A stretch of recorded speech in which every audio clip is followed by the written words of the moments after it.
Tunaelekea moja kwa moja viwanjani ambapo leo hii niko na Samah the Data Hunter.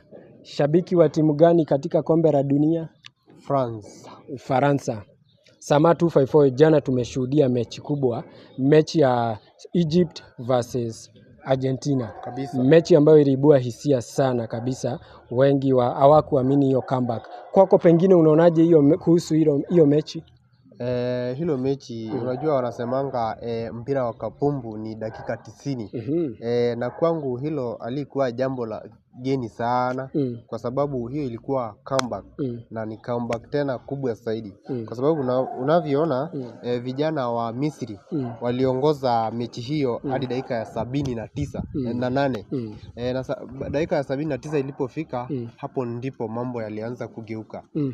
Na mabao mawili ya kwanza ya timu ya Argentina yalipigwa ama walikuja waka recover hiyo mabao kwa chini ya dakika 3, chini ya dakika 4. Na walipofunga kisha sijui kama ni Messi ama ni mchezaji upi aliweza kupiga msumari ya mwisho kwenye jeneza katika dakika ya 92. Ni Enzo Fernandez kijana wa Chelsea huyo.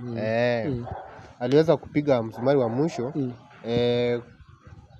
kwa jeneza katika mechi hiyo ya jana na kuweza kuwapa vijana wa Argentina ushindi dhidi ya vijana wa Misri, ingawaje waliongoza kwa muda mrefu na wakatolewa kwa nafasi hiyo chini ya dakika 13.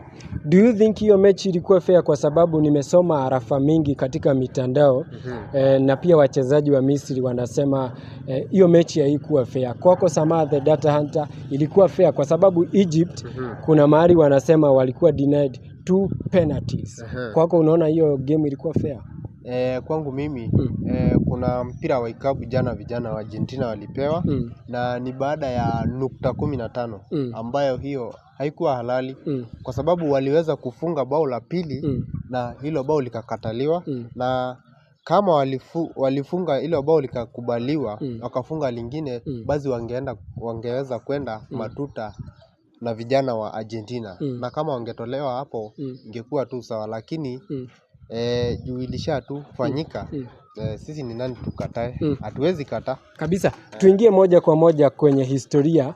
Jana leo Messi aliweza kuweka historia kama mchezaji wa kwanza kupoteza penalty 2 mfululizo.